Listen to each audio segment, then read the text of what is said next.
Muy buenos días, tengan jóvenes estudiantes de esta licenciatura en Derecho. Es un gusto saludarlos de nueva cuenta. Este, pues el día de hoy daremos continuidad a la primera clase. Recuerden que estamos viendo el poder constituyente. Vamos a ir recordando algunos conceptos de la clase anterior para poder darle seguimiento a los temas que nos ocupan el día de hoy. Este, Como podemos recordar, en la clase anterior, dejamos unas actividades para investigación de ustedes. Espero que lo hayan consultado, que lo hayan buscado, porque es de suma importancia contar con, con la Constitución Política de los Estados Unidos Mexicanos. Eso se los había pedido en la clase anterior y espero poder contar con la construcción a cada uno de ustedes. Ya no es difícil de adquirir, anteriormente tenían que adquirirse en las librerías, hoy una simple consulta al buscador y tienen la constitución ya descargada en sus equipos celulares, de cómputo. Espero que vayamos trabajando con ellas porque va a ser la base de esta clase, porque cada concepto de teoría vamos a ir llevándolo a la práctica, ir conociendo nuestra constitución política. Es de suma importancia conocer este elemento, porque como hemos dicho, la constitución es la base de todas las leyes y sin la constitución no vamos a tener la posibilidad de conocer a profundidad nuestra Carta Magna. Entonces, si bien recordamos en la clase anterior, les pedí que investigaran cuántos artículos cuenta la Constitución actual. De todas formas, iremos diciéndolo, son 136 artículos con los cuales actualmente cuenta nuestra Constitución política. La primera Constitución entró en vigor el 4 de octubre de 1824, ¿sí? Esta fue encargada por el Poder Constituyente, es decir, por el pueblo, ¿sí? A la Asamblea Deliberante, misma que se estableció el día 7 de noviembre de 1823. Y de ahí también les pedí que leyeran o investigaran en qué artículos de la Constitución Política se encuentra el proceso legislativo en nuestro país. Si no pudieron investigarlo, les comento que se puede localizar en los artículos 71 y 72 de la Constitución Política de los Estados Unidos Mexicanos. Por eso les digo, jóvenes, que necesitamos que ustedes cuenten con su constitución para que podamos ir trabajando de forma conjunta y de esta forma ir leyendo y conociendo cuáles son nuestra carta magna que nos llevará a las leyes secundarias en su momento, situación que irán viéndolo en las demás materias que les van a ir impartiendo los demás compañeros catedráticos. Entonces, vamos a continuar, ¿sí? Y vamos a ver, cómo recordamos, ¿no? El poder constituyente es la facultad que tiene el pueblo de crear su ley suprema, ¿sí? Que para el caso que hoy nos ocupa es la Constitución. Debemos recordar que la Constitución es la ley suprema y por lo tanto no hay nada más arriba de la Constitución en nuestro país que tal carta. Ahora bien, vamos a estudiar la parte de que de lo que es el poder constituyente y los poderes constituidos. Como ya dije, el poder constituyente es la facultad del pueblo, del Estado, para crear, ¿sí? La constitución política.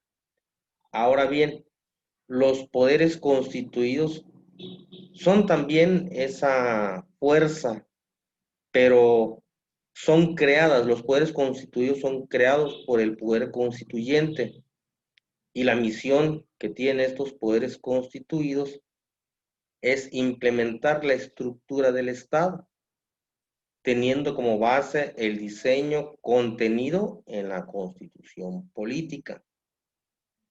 Dicho de otro modo, los poderes constituidos son instituciones creadas por el poder constituyente. Concretamente hablando, al poder constituyente lo encontramos materializado en su producto, que es la constitución política. Vamos a estudiar esta parte que es de suma importancia, puesto que en estos poderes constituidos radica la libertad. La libertad porque, como hemos dicho, el poder antes se encontraba instaurar una sola persona, que podría ser el rey, que podría ser el papa, sí, eran gobiernos autoritarios.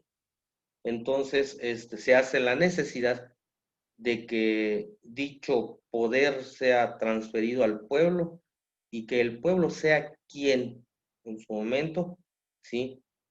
Tenga esa dirección del Estado a través de nuestra ley suprema, para efectos de evitar arbitrariedades. Entonces, pues vamos a encontrar que los poderes constituidos tienen características fundamentales, dentro de las cuales podemos encontrar dos, que son las más importantes, que es un conjunto de instituciones gubernamentales a través de las cuales se va a expresar orgánica y formalmente el poder político del Estado en un periodo de continuidad y permanencia, posterior a su establecimiento del poder constituyente. Tiene una subordinación jurídico-normativa de los poderes constituidos al poder constituyente. Este modela el Estado y todas las instituciones políticas existentes, con expreso señalamiento de sus competencias a través de las normas contenidas en la Constitución política, producto de una asamblea constituyente. Aquellas ajustan su accionar a las normas legales ordinarias citadas por un legislativo común. Vamos a ver, dice que es un conjunto de instituciones gubernamentales a cuales se expresa orgánica y formalmente el poder político. ¿Qué quiere decir esta característica? Que hay una división de poderes. No queda en una sola persona el poder político y jurídico y legislativo. No queda en una sola persona, sino que es una división de poderes mediante las cuales el Estado va a funcionar. Y nos dice que tiene una subordinación al poder constituyente. El poder constituido siempre va a estar subordinado al poder constituyente. ¿Por qué? Porque el poder constituyente, que es el pueblo, es quien elige a sus representantes para efectos de que ellos encabecen o lideren el gobierno, que el gobierno es parte del poder constituyente del pueblo. Porque sin el pueblo no existiría, ¿sí?, la constitución, ni la división de poderes, ni el gobierno mismo. Entonces, al no existir estos, pues no existiría, ¿sí?, estas instituciones gubernamentales o denominados poderes constituidos. Entonces, si estamos en esta situación, Dice que la segunda característica que habíamos mencionado conlleva a una diferenciación más. Dice, el poder constituyente puede reformar la Constitución y con ello modificar sustancialmente la composición y competencias de los poderes constituidos, pudiendo, si fuera el caso, hasta eliminar alguno de ellos. En cambio, la reforma constitucional llevada a cabo por los poderes constituidos debe hacerse dentro del marco normativo de la Constitución, sin variar absolutamente nada en el procedimiento establecido y por lo tanto sin afectar en lo más mínimo la voluntad rectora del poder constituyente. Podemos decir, sin temor a equivocarnos, que el poder constituyente es una energía creadora del Estado y el derecho. La voluntad del poder constituyente se materializa en la constitución política.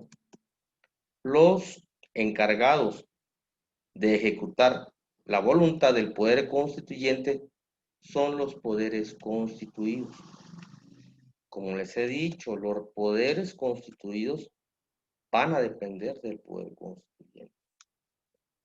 Yo sé que la teoría en ocasiones se nos hace un poco difícil y por el sistema que estamos manejando, al igual,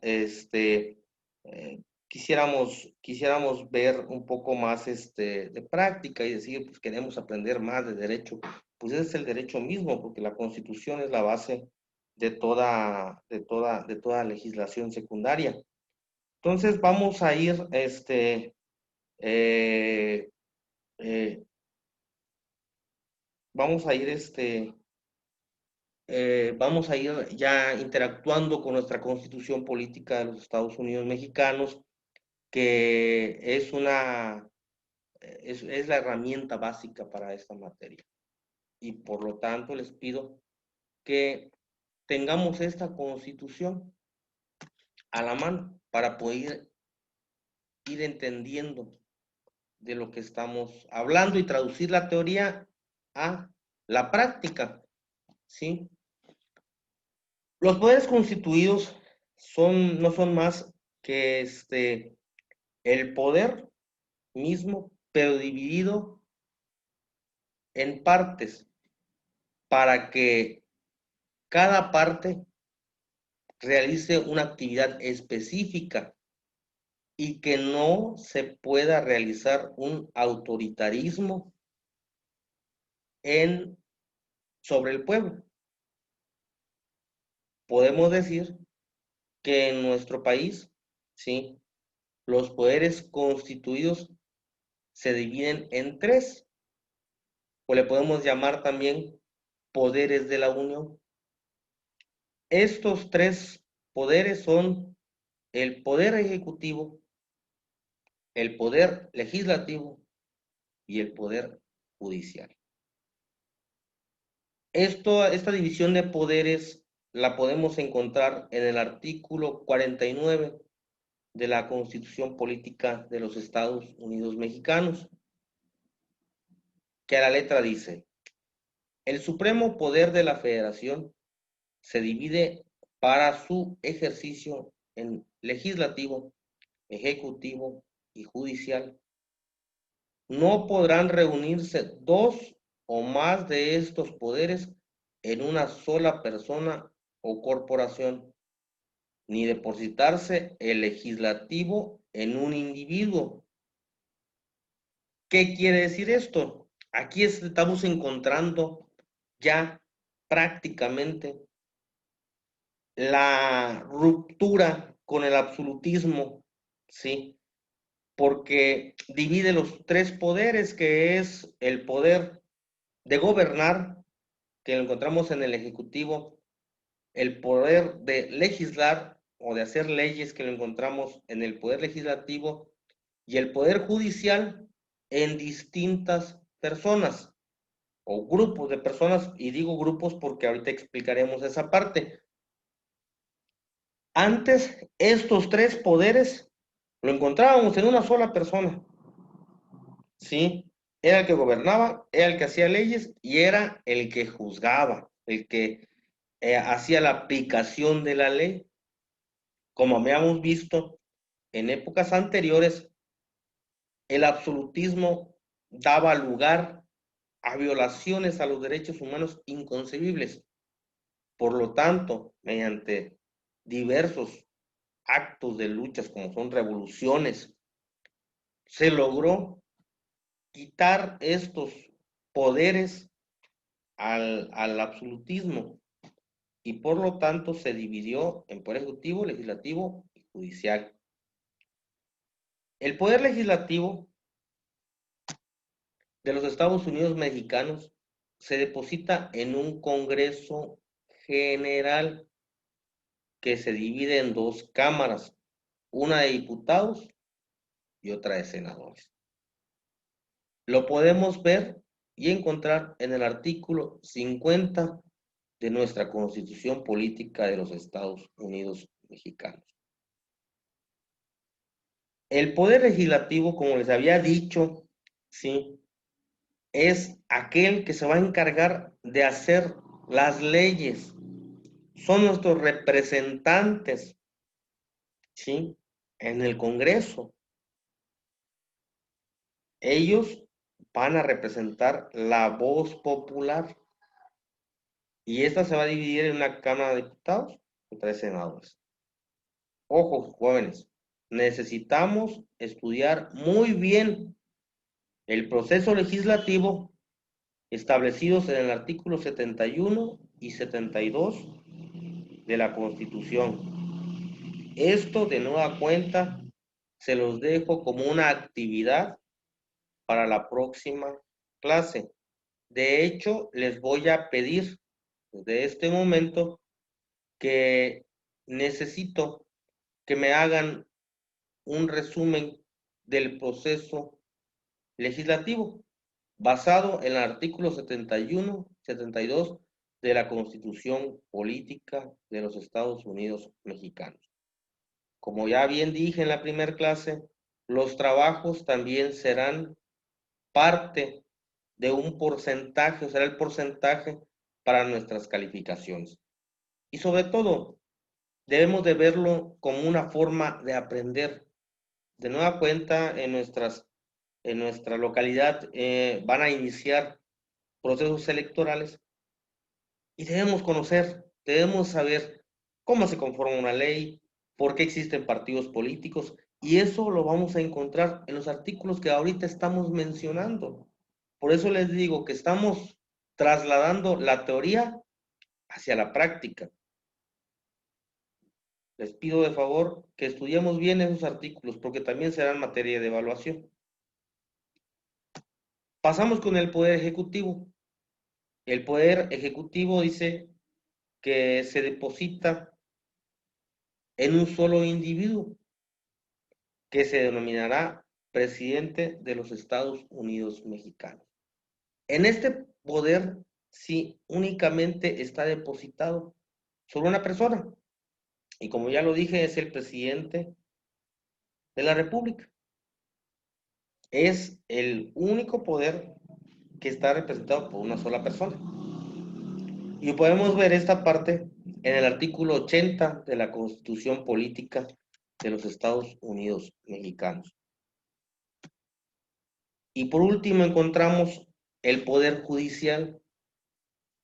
El Poder Judicial dice que deposita su ejercicio en una Suprema Corte de Justicia de la Nación, en un tribunal electoral, en tribunales colegiados y unitarios de circuito y en juzgados de distrito, así como los juzgados o los tribunales del fuero común. Pero eso lo iremos desdeñando en la próxima clase. Veremos cuál es la conformación del Poder Judicial, toda vez de que esto es de gran interés para ustedes, porque pues lo que desean, no sé si alguno de ustedes ya haya tenido contacto con algún tribunal, será de mucha importancia conocer la estructura, conoceremos desde la primera instancia, ¿sí? Cómo se conforma, tiene un juez, tiene un secretario proyectista, tiene secretarios de acuerdos, tiene actuarios, tiene mecanógrafos y se va a dividir en secretarías. Eso lo explicaré en la próxima clase para que también conozcamos el funcionamiento de un tribunal. Entonces, esta característica la podemos encontrar en el artículo 94 de la Constitución Política de los Estados Unidos Mexicanos. Ahora vamos, como hemos dicho, cada poder va a funcionar independiente del otro. Ningún poder, ni el legislativo está subordinado al judicial, ni el judicial al ejecutivo. Cada poder tiene algo que se le llama autonomía. Son autónomos, ¿sí?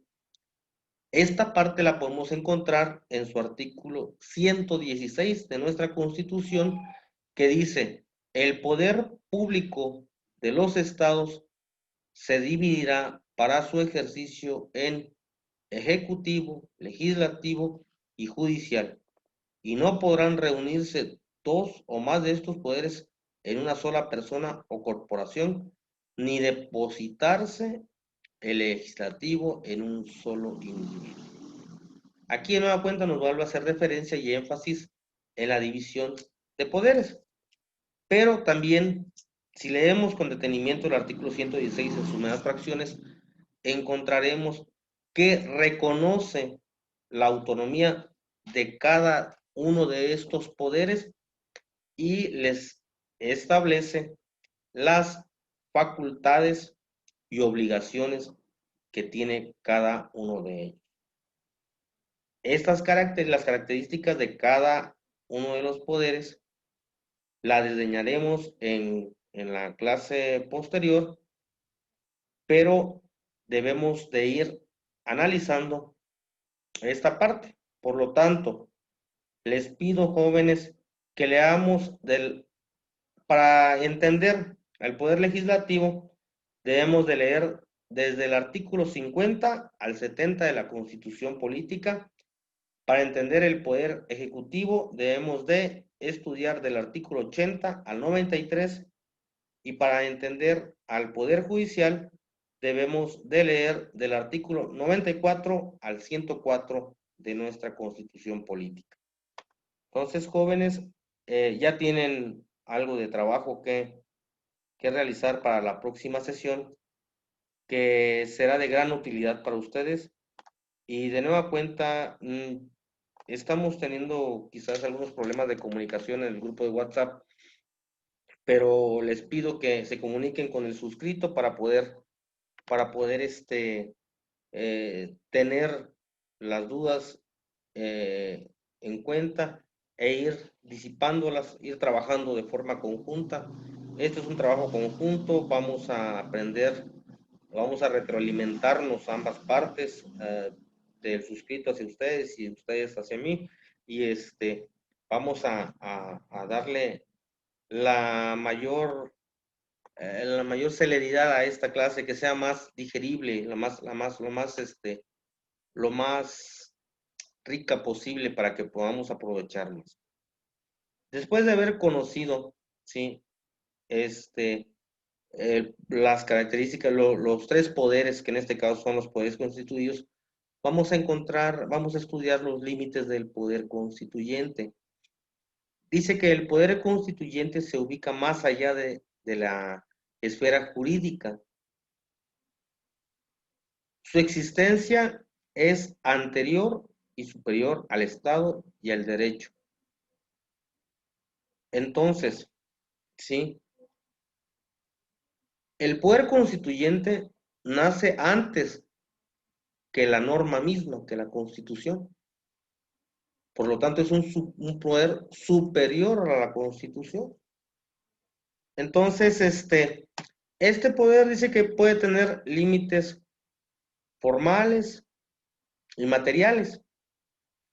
Los formales dice las actividades del poder constituyente no pueden estar gobernados por órganos o procedimientos de naturaleza jurídica. Estos nacerán al final del proceso constituyente, precisamente como producto de esas labores creadoras. Dicho en otras palabras, el poder constituyente originario no tiene límites formales ni restricciones legales. Del mismo modo que no existe ley común que se ubique por encima de la constitución política. No hay poder algún que posea más jerarquía que el poder constituyente originario.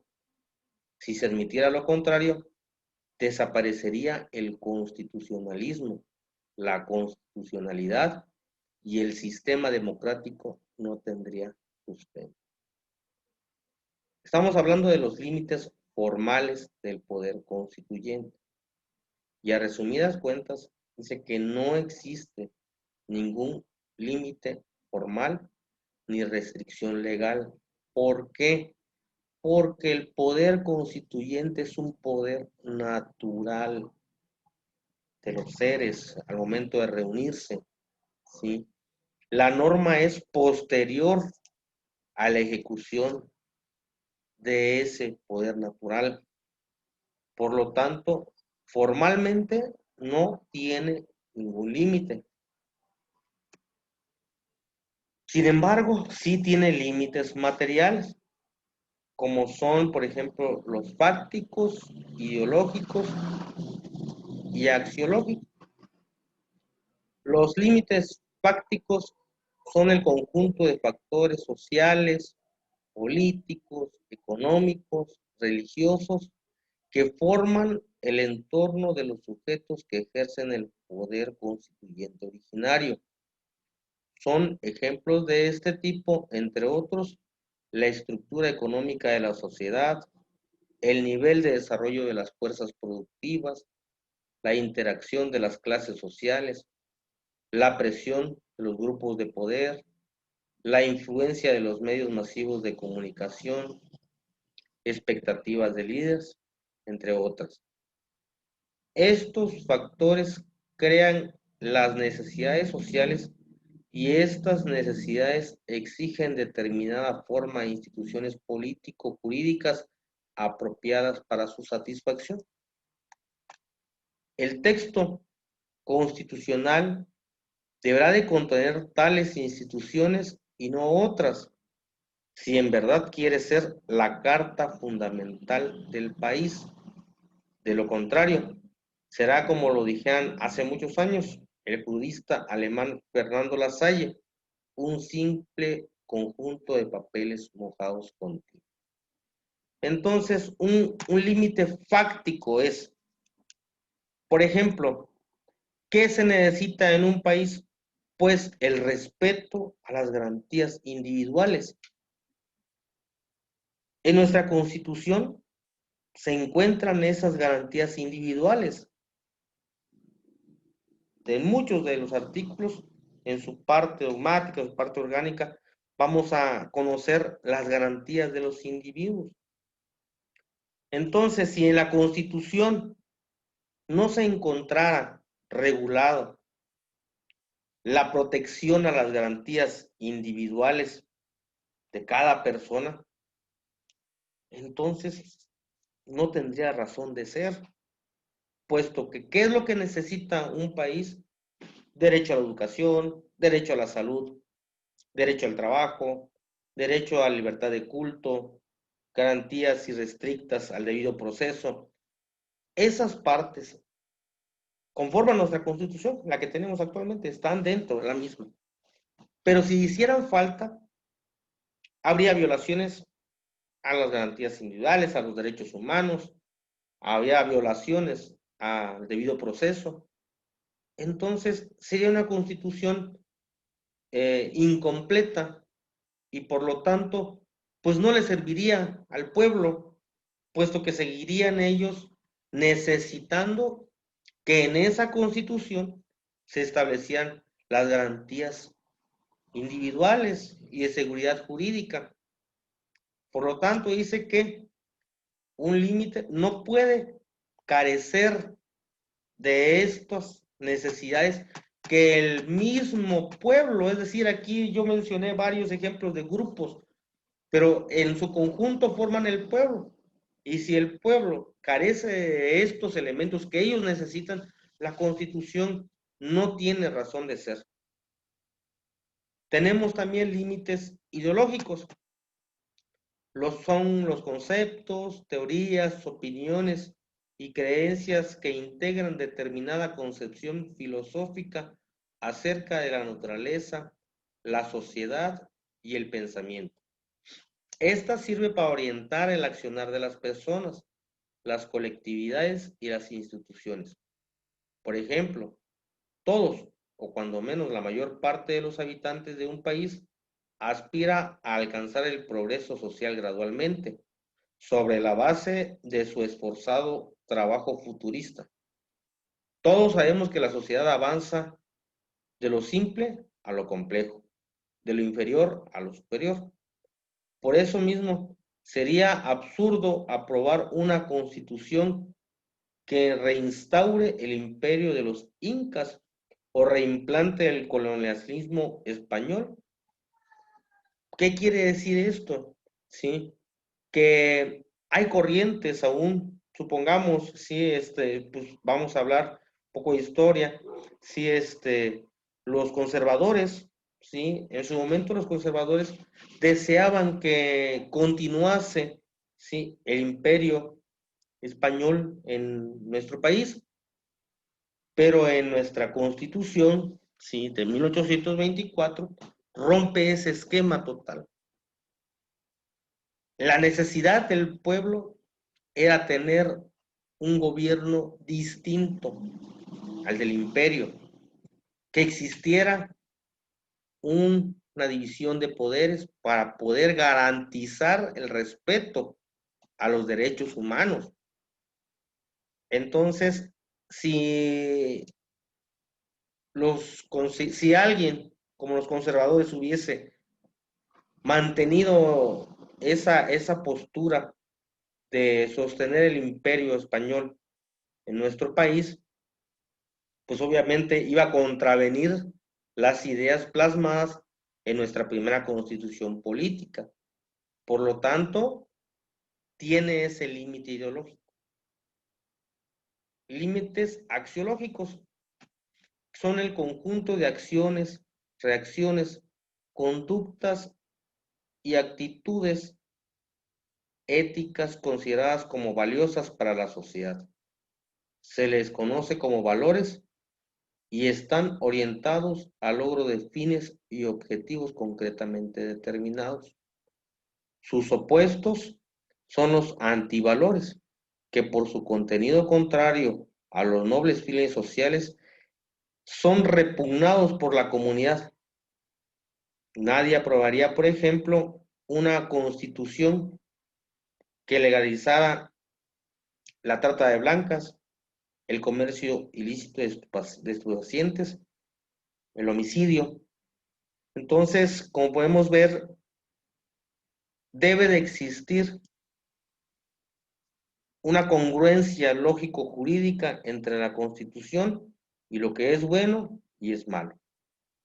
Esa parte de lo que es bueno y es malo lo verán en la clase de introducción al estudio del derecho y les explicará cómo se forma la norma, cuáles son los distintos tipos de norma, existen normas morales, existen normas sociales. Dentro del ejemplo que les doy, se encuentra la situación de las normas morales, que van en conjunto con las normas de carácter jurídico. Una norma moral define lo que es bueno y lo que es malo. Una norma jurídica definirá lo que es lícito y lo que es ilícito. Pero estas dos normas se conjugan para tener un límite axiológico a nuestra Constitución. Límites del poder constituyente derivado. A diferencia del poder constituyente originario, el poder derivado tiene límites formales. Su competencia alcanza solo y únicamente a la reforma constitucional. Y esta reforma se halla prevista en el mismo texto de la Constitución, para cuyo efecto se tendrá que seguir rigurosamente el procedimiento establecido por la misma Constitución bajo sanción de la unidad. Puede decirse en resumen que el poder constituyente derivado tiene como límites formales los dispositivos establecidos por la misma Constitución, a los que habrá que añadir todos los límites materiales que afectan al poder constituyente originario. Como recordamos, el poder constituyente derivado es aquel que se le encarga a nuestros representantes para efectos de que puedan realizar una reforma a la Constitución. El poder constituyente derivado no tiene las facultades de ilimitación que tiene el poder constituyente original, puesto que el derivado únicamente puede modificar una constitución y únicamente es el único objetivo que tiene es modificar la constitución y el originario es crearla como tal. Cambio y reforma de la constitución. Aparentemente el cambio y la reforma constitucional aluden a un mismo problema, pero realmente no es así. La reforma es la modificación parcial de la Constitución. El cambio es la sustitución de un viejo texto constitucional por uno nuevo. La reforma está prevista por la misma Constitución, el cambio no. Toda Constitución tiene vocación de perpetuidad y aspira a perdurar indefinidamente. Por eso mismo, generalmente no dice nada sobre la forma en que debe de ser sustituido. El cambio de la Constitución lo lleva adelante el poder constituyente originario a través de una asamblea, congreso, convención o corte constituyente. La reforma constitucional lo realiza el Congreso constituido, siguiendo el procedimiento establecido por la propia Constitución. Vamos a trabajar también para la próxima clase dentro del proceso legislativo que vamos a estudiar en los artículos 71 y 72. ¿Cuál es el proceso de reforma que la misma Constitución establece en nuestro país? Por lo tanto, también debemos de hacer mención en nuestro trabajo cuál es el proceso de reforma de la Constitución Política de los Estados Unidos Mexicanos. Es parte del trabajo que debemos realizar para la próxima sesión.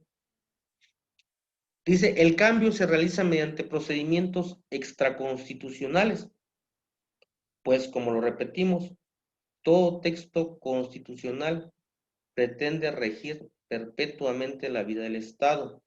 De allí que se abstenga de prever su reemplazo por otro texto fundamental. ¿El poder constituyente originario reforma la Constitución? Naturalmente que sí. Y es más, puede reformarle mediante acuerdos aprobados por mayoría simple.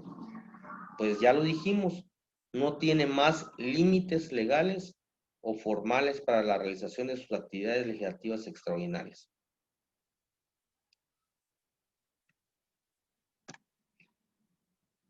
Ahora bien, vamos a hablar de temas como lo es el poder constituyente y la soberanía.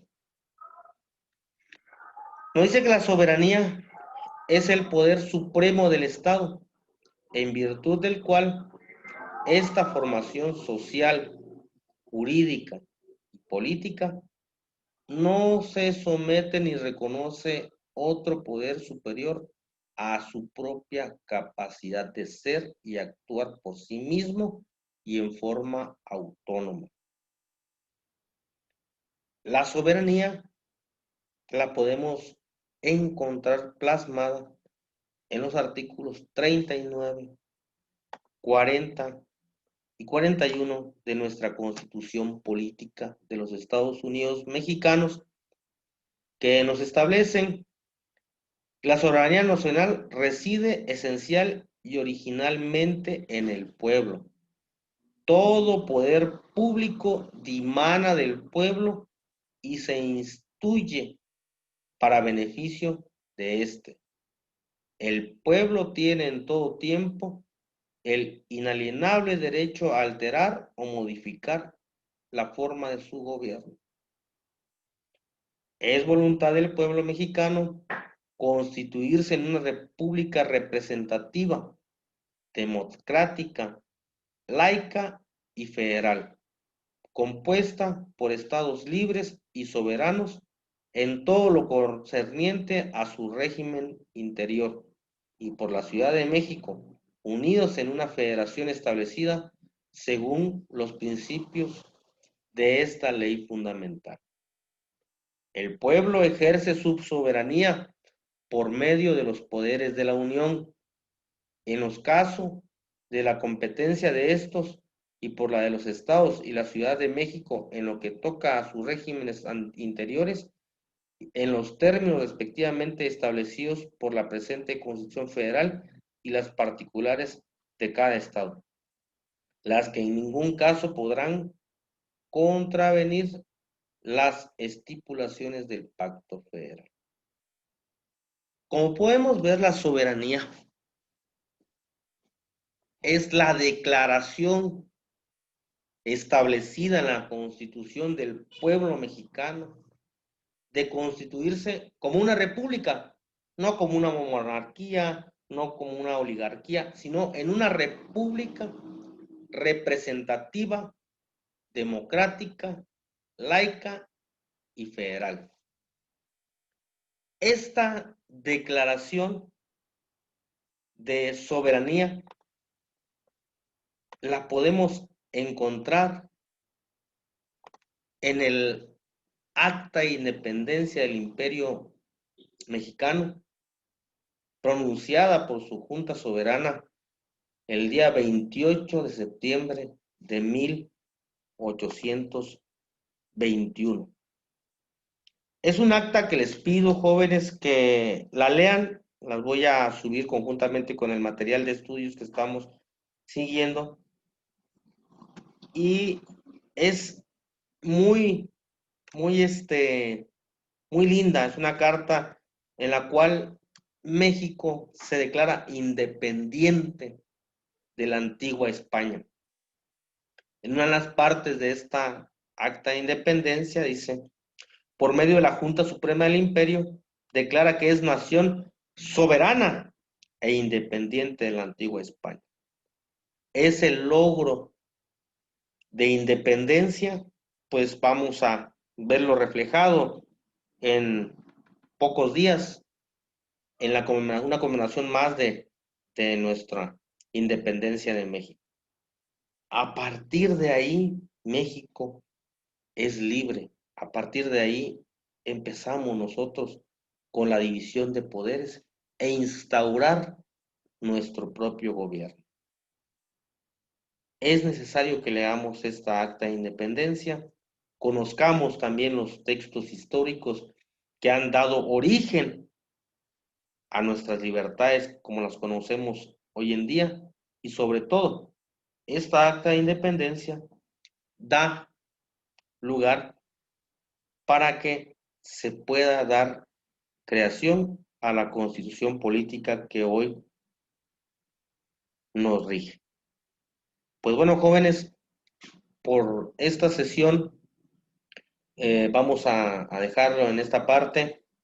Recordemos, necesitamos ver para la próxima clase que ustedes ya tengan su constitución, ya sea descargada en su equipo de cómputo, impresa, si quieren adquirirla en una librería para mayor estética, como gusten. También vamos a tratar de evitar gastos innecesarios. Voy a ir subiendo, la voy a subir al grupo también, por si no pueden descargarla en otra parte.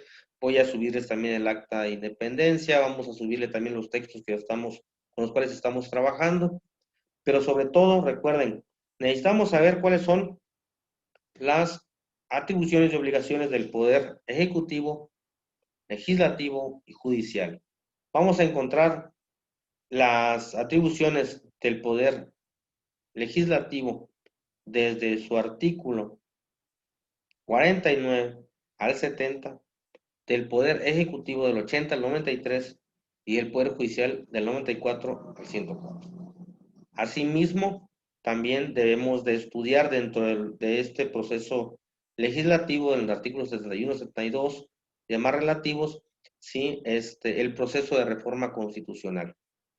Y por último, les vuelvo a invitar a leer nuestra acta de independencia, que es un documento que nos da ese orgullo de independencia de un país que era invasor y que da origen también a nuestra constitución política que hoy nos rige. Muchísimas gracias, les agradezco su atención, que tengan un excelente día, excelente fin de semana y de nueva cuenta invitándolos para que participen en el grupo de WhatsApp. Cualquier duda, con todo gusto, vamos a ir respondiéndolas y vamos a ir trabajando con ustedes. Que tengan un bendecido día. Muchas gracias.